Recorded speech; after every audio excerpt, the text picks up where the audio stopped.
Depois dos últimos dias aí conturbados, né? Aliás, todos os últimos dias aí, enfim, como é que será que vai começar a semana na questão econômica? O ministro da Fazenda, o Henrique Meirelles, já apontou que a crise pode atrasar em algumas semanas a aprovação da reforma da Previdência.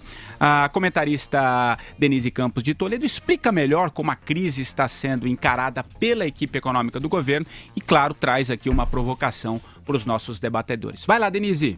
Olá, pessoal. A equipe econômica está querendo passar a ideia de que há a possibilidade de manter os principais pontos da política econômica, independentemente de toda essa turbulência no cenário político. E não só em relação às reformas. O Banco Central já avisou que vai encaminhar um questionário ao sistema de expectativas do mercado para saber agora quais são as expectativas em relação à política monetária, ao corte da taxa básica de juros, que o Copom irá decidir na próxima semana. Então, ele quer seguir mais ou menos a tendência, sem surpresas. Antes dessa confusão na área política, a previsão era de corte de 1 ponto na taxa básica, com continuidade nas próximas reuniões, com a taxa Selic encerrando este ano na faixa de uns 8,5%. E já há confirmação de que a inflação segue numa trajetória muito benigna, em queda, abaixo dos 4% é a previsão para este ano. Agora, em relação às reformas, pode haver um atraso mesmo em relação à reforma da Previdência, porque é uma situação muito mais complicada, a negociação política é muito mais difícil, o governo estava barganhando muita coisa, fazendo muitas concessões. Agora o PSDB já deu aval para a leitura amanhã do relatório da reforma trabalhista na comissão especial do Senado. Então seria um avanço importante tentando aparentar essa normalidade. Agora eu quero saber de vocês se vocês veem condição política de o governo conseguir avançar com a reforma previdenciária com ou sem Michel Temer. Henrique Meirelles diz que isso é possível. O que você acha, o Marcelo Madureira? Olha, é uma questão super espinhosa, é uma questão complicada, principalmente de você explicar, né, para o povão, né? Principalmente você explicar que tem brasileiro de categoria A e brasileiro de categoria B. O Brasil categoria A são aqueles que são funcionários públicos, né? Seja da União, seja do Estado, seja do município, e aqueles que trabalham em iniciativa privada, que eles têm regimes diferentes e tal. Infelizmente, a pseudo-esquerda brasileira, essa esquerda aí, oportunista, desonesta, né? E cheia de funcionários públicos, evidentemente, que são grandes beneficiários desse troço todo, né? Eles fazem um discurso, né, para usar a palavra da moda, uma narrativa completamente desonesta, né, que distorce por que o Brasil tem que fazer a reforma da Previdência. Então, para você poder chegar à sociedade, né, você, além de tem que ser extremamente didático, né, extremamente muito explicadinho, você tem que ter total credibilidade, né, e empatia com a sociedade. Eu acho que o atual governo tem muita dificuldade, né, para tal. O Congresso, por sua vez, é um conjunto de várias corporações, né? Tem um apoio muito grande, principalmente do funcionalismo. Então, na atual situação que está, eu não vejo realmente como você conduzir a bom termo a reforma da Previdência. Acho muito difícil, por isso que eu quero resolver logo esse imbróglio do Temer. E você, Vera, você acha que há condições? A reforma trabalhista, o que tudo indica, vai ser lida amanhã pelo Ferraço, né? Ele voltou a colocar na pauta, tem possibilidade de ser lida, ela é menos polêmica, né, que a da Previdência, a gente já falava disso aqui. Eu acho que tem possibilidade, sim, dela ser aprovada. Eu acho que seria de bom tom que o governo desistisse de algo que ele anunciou aí, que pode fazer uma medida provisória para mudar o negócio logo depois dele ser aprovado. Ele não está em condições de ficar fazendo esse joguinho de gato e rato, porque já está sem credibilidade nenhuma. Então, é bom que uma vez que seja aprovada, valha a reforma aprovada. Não dá para ficar mudando a cada dia.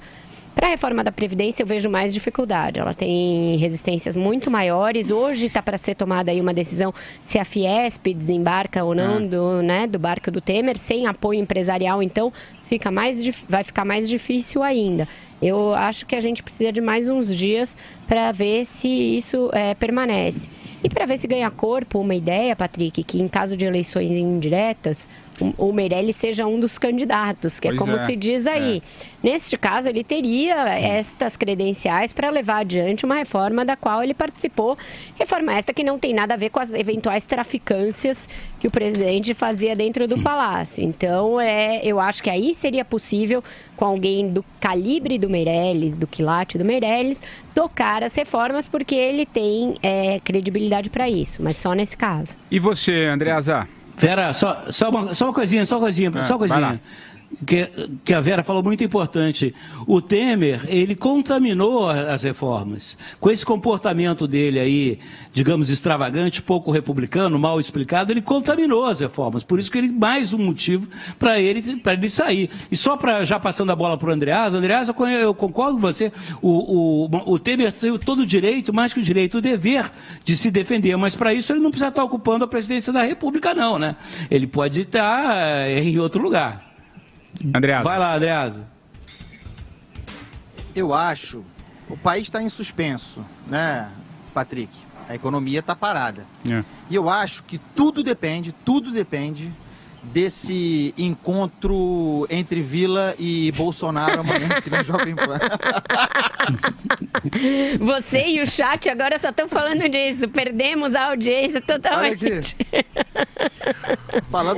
Falando sério agora, eu acho que o país está em suspenso, sim, tá? De verdade. E o marco é a decisão do Supremo sobre a investigação, sobre o inquérito contra o Michel Temer. Inicialmente marcado para quarta, depois de amanhã, acho que não será, porque depende da perícia, há um prazo para a defesa e para a PGR de 24 horas, enfim. Até lá, a gente sabe que não haverá avanço nas reformas. Se, porém, o Temer obtiver algum tipo de vitória ou a suspensão do inquérito ou mesmo uma vitória rápida nessa questão, e eu vou repetir o que eu disse no final de semana aqui na Jovem Pan, no plantão, me botaram para trabalhar no final de semana. Opa!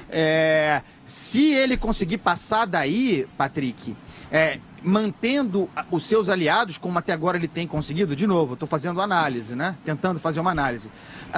Se ele conseguir, ele não só sairá dessa crise sem cair, obviamente, como ficará politicamente mais forte, inclusive para fazer avançar as reformas nas quais eu não acreditava. Mas se ele passar por isso, curiosamente, pode ganhar uma força que não tinha.